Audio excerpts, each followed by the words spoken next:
Hello বন্ধুরা, কেমন আছো? ভ্যারাইটি অফ লাইফ পেজ থেকে আমি মুনমুন আবার চলে এলাম তোমাদের সাথে একটা হেলদি ড্রিঙ্ক রেসিপি শেয়ার করার জন্য। হেলদি ড্রিঙ্ক সবারই খাওয়া উচিত, আর শারীরিকভাবে সুস্থ থাকার জন্য আমরা যদি আমাদের প্রত্যেক দিনের খাবারের তালিকায় নতুন কিছু অ্যাড করি তাহলে ক্ষতি কী?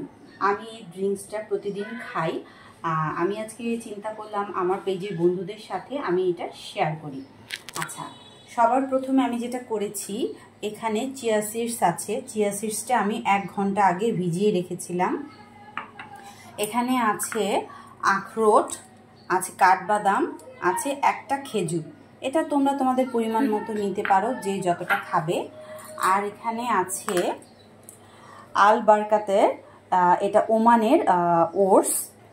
আর এখানে আছে টক দই, এটা আমার ঘরে বানানো টক দই।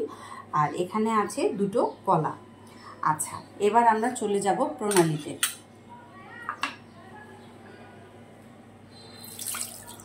আমি প্রথমেই চিয়া সিডসটা ঢেলে দিলাম, তারপর বাদামগুলো সব দিয়ে দিচ্ছি। এবার দইটাও দিয়ে দিচ্ছি।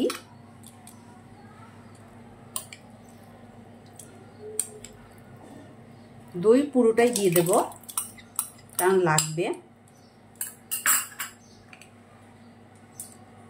এবার আমি কলা 2টো দিয়ে দিচ্ছি। তবে সবচেয়ে বড় কথা যেটা, আমি কিন্তু এখানে কোনো রকম মিষ্টি অ্যাড করব না। আচ্ছা, আর দেব হচ্ছে এই ওটসটা। আমি এখান থেকে 1 চামচ ওটস দেব। ব্যাস,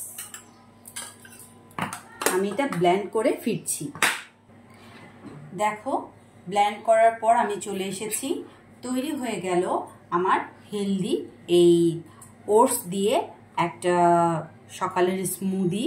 এটা খেলে প্রায় অনেকটাক্ষণ পর্যন্ত পেট ভরা থাকবে, যেহেতু এখানে ওটস আছে, বাদাম আছে, টক দই আছে, খেজুর আছে, তার সাথে চিয়া সিডসও আছে। এগুলো সবগুলো আমাদের শরীরের জন্য খুবই উপকারী।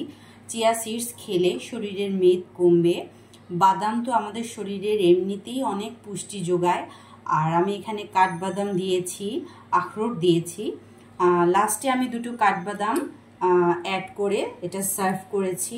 খেজুরও শরীরে এনার্জি যোগাবে, আর টক দই ফ্যাট কাটবে।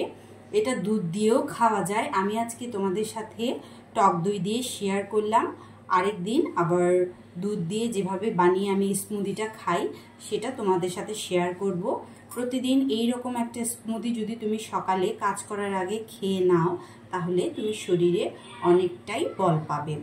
আর বন্ধুরা, অবশ্যই আমার পেজ ভ্যারাইটি অফ লাইফকে ফলো করবে, লাইক করবে, শেয়ার করবে, আর সবাই বেশি বেশি করে সাবস্ক্রাইব করো। সবাই ভালো থেকো।